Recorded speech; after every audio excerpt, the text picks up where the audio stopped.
Fruitful Living with Sissel Anderson. Here on Morning Joy, where truth matters.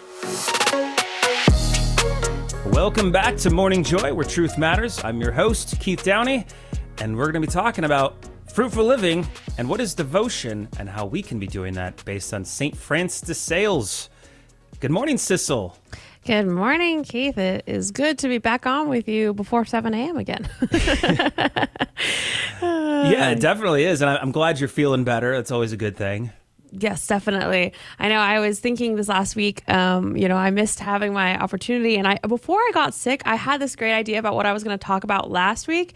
And then I got sick and I completely forgot. I have no idea. Like the fever took it out of me. I don't know what I was going to talk about. And so thankfully, I've been reading through Introduction to the Devout Life with the young adult group. We're doing a study of it right now.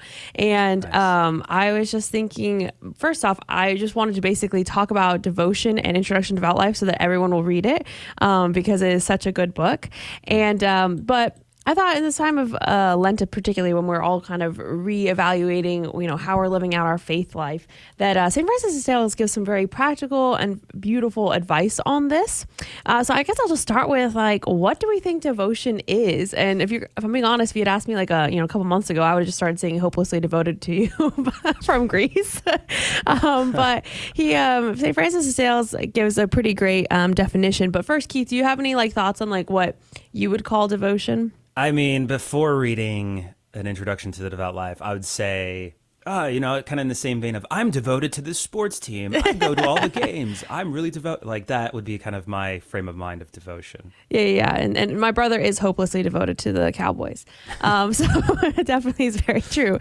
But St. Francis de Sales gives, there's a lot of things that he gives, but I'll give this short one that's from one of the first chapters of Introduction to Devout Life. He goes, in short, devotion is simply a spiritual activity and liveliness by means of which divine love works in us and causes us to work briskly and lovingly. And just as charity leads us to a general practice of all God's commandments, so devotion leads us to practice them readily and diligently. And when my group was meeting, I had everyone answer in their own words, what devotion is. And I thought it was really beautiful to see how everyone's different charisms and personalities and how they wrote it out was really beautiful.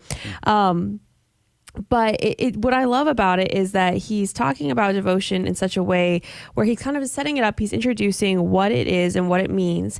And he has this great visual for how it is that we live a devout life. And if you remember from the Old Testament, Jacob's ladder, right? And so he uses that as a visual. Jacob's ladder, it is a true picture of the devout life. The two poles, which, hold up the steps, are the types of prayers which seeks the love of God and the sacraments. So you have the prayer and love of God and the sacraments. And the steps themselves are simply the degrees of love by which we go on from virtue to virtue, either descending by good deeds or on behalf of our neighbor, or ascending by contemplation of a loving union with God. And I thought, well, that's pretty cool. Now, of course, you hear that and you're like, okay, well, how do I actually live this out? Well, I think another thing that he, highlights so beautifully and which I love is that St. Francis de Sales was a priest, so he lived a very different life than maybe a lot of us lay people would live, and even different from some of the contemplatives as well. And he's like chapter 3, he's like, I want to make sure this is very clear that devotion is for everyone. That's literally what the chapter is called. It's like, devotion is for everybody, but each person is called by, each tree is called to bear the fruit of its kind. And so, it wouldn't be proper for a bishop to be living a contemplative life, because that really wouldn't be what the bishop is supposed to be doing. He's supposed to be leading his diocese. He's supposed to be a shepherd. And it wouldn't be proper for a contemplative to be out doing all the things in the world, being an artisan, I think is the word that he uses, or, being your plumber, maybe not what you need to do. But I know, at least for my sake, and I think a lot of my friends and young adults, I think, have that bit of struggle too, because we look at some of the great saints and we look at, the religious, and we're thinking, well, my spiritual life, my devotion is never going to be at the level that they're at. And of course, there's going to be some difference. Yes, they're dedicating their life to prayer.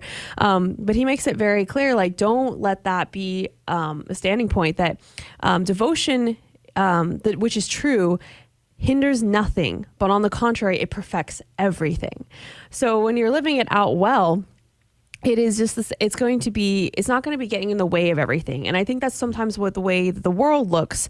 The world will run down the true devotion, painting devout people with a gloomy, melancholy aspect and affirming that religion makes them dismal and unpleasant, which is so unfortunate because I think a lot of people do sometimes look at Christians like that. They see, oh, they're just way down because they can't do this, they can't do that. And I think at some point he gives an analogy that is lovely, of where he's like, devotion sweetens life. And when you have true devotion, we have that true love and desire. It was, that's what makes life sweet and what brings the joy out in us. And it should be. I mean, I know we all have fail in that regard sometimes, and sometimes we show off the dismal side of life at times. But he also goes on to talk about, now this is what devotion is. But by the way, you're not supposed to do this alone. You need a guide.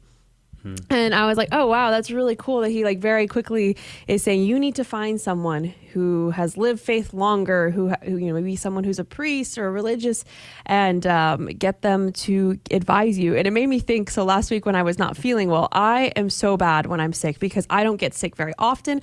I don't know how to react. I don't know what medicine to take. I was sitting there probably for about 10 hours with a fever, didn't realize it until my friend comes home and is like, let me take your temperature. You sound like you have a fever. And she's like, yeah, you have 102 fever. So we need to start getting some medicine in you. And I was like, oh, I knew I was supposed to be getting better, and I was doing certain steps to help me, get better. But I needed someone who maybe had a little more experience in this area to come in and just be like, here, you think you're doing the right thing by doing this, but actually, if you look at it, so what you need to be doing is that. And so that's kind of like what we need in life. We need someone who can help us, and someone outside of us who can interpret some things for us, who have spoken with God more, who have our understanding of how to read, how God is speaking to us, because we sometimes can misinterpret things the wrong way. And That's then so true. It is. I know. I was doing this on my own, man, I would. I'm very blessed to have some great people in my life who will just say no, Sissel, you're wrong. And that's so good. And then finally, what St. Francis says before he goes into his meditations portion of the book is that he's like, okay, well, this is what you need to do to get started. The first purification from mortal sin. So he's saying that you need to go to regular confession. He actually suggests doing a general confession, which, do you know what a general confession is, Keith? If I remember correctly, it's where you basically go, I could be wrong here, you schedule some time with the priest and you just go through everything that's occurred to you over the course of your life. Yeah, basically since the moment of full reason, you would go through and please do schedule this. Don't just show up to the confession line, because everyone in the confession line is not going to like you then. No. Show up and schedule a time. And he says that, but he goes a step further, saying that the second purification is that you need to be purified from all sinful affections, which is a little bit different than just simply not doing the sin, not, or going to confession as soon as you do. It's saying you cannot even hold any affection. You need to hate that sin, basically. He's like, all the children of Israel went forth from the land of Egypt, but not all went forth heartily. Some of them were kind of bemoaning, oh, I miss these things of Egypt. I miss these comforts that I used to have. And he's like, it's the same thing. You may formally renounce those sins, but you will kind of look back and be like Lot's wife with Sodom and Gomorrah. She's just like, oh, I missed that, and became a pillar of salt, and that kind of sad. So you don't want to be a pillar of salt, guys. Nope. If you're going to take anything away from today and fruitful living, don't be a pillar of salt. And then he says to affect this second purification is to have a keen and lively apprehension of the great evils resulting from sin, by means which we acquire a deep and hearty contrition. And so it's just not only just disliking the sin, but being like, I cannot even look in that direction anymore. And so that's kind of like how St. Francis de Sales sets up the book, Introduction to a Devout Life and on Devotion.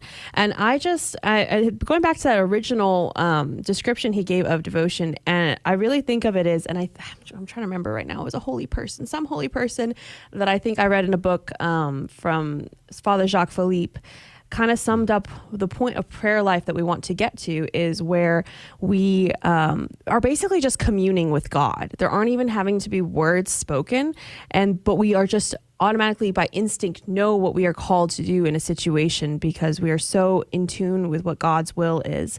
And that's kind of what he's saying in devotion is that, it's that spiritual activity and liveliness in which divine love works in us. And I'm not there, by the way, in case I'm so not there. I need a lot of work. And if Tim or Keith, if you all are, please let me know. And I'll be your Padawan. You can tell me what we need to do. But I just would like to encourage everybody, who, especially we're in like the mid-season of Lent.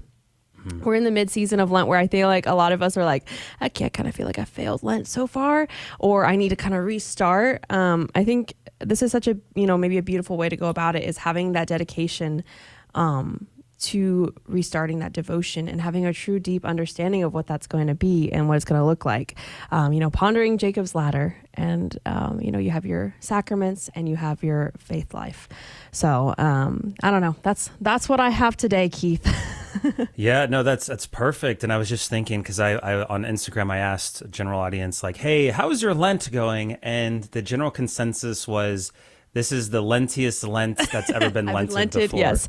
I was at a young adult Lenten retreat a couple weeks ago, or Mass actually, and the priest was like, Lent will find you.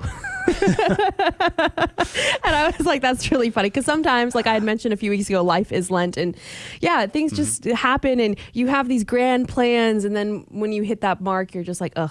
But again, something short to go over. Maybe just go to confession, restart, and just, ponder what St. Francis of Sales says devotion is, and maybe pick up the book. It's an easy read. It's a very deep read, but he doesn't use big words. He loves to use metaphors, so it's quite enjoyable just to get an idea of the beauty of the devout life. Yes, it is an incredible book. I'm always like flipping through the pages on so many different topics that he talks about because they're so prevalent today. Like, it's not like this book is old and it's like, no, it is like, it's a book for our times and all times. And that's why he's a doctor of the church, is because he had that timeless writing. Exactly. I always kind of laugh when they say that at that time, he was almost too, like, there were some critics saying he was too soft. And I'm like, really? I'm like, have you read his stuff? He's pretty harsh. Wow. Things were different back then, clearly. Well, thank you so much, Sissel Anderson. Thank you so much for joining us. But hey, if you are listening to us right now and you're having to step out and go to the office and work, we'll pray for you. Otherwise, stay tuned. We've got a whole another hour coming up, and we're going to be talking more about strong women. Speaking of strong women, Mother Angelica. We got Dave Vacherez up next as our guest. So stay tuned. You don't want to miss it. There's some great stories I'm sure Dave has. So stay tuned, and we will see you in just a moment right after this break. We'll see you soon, right after this.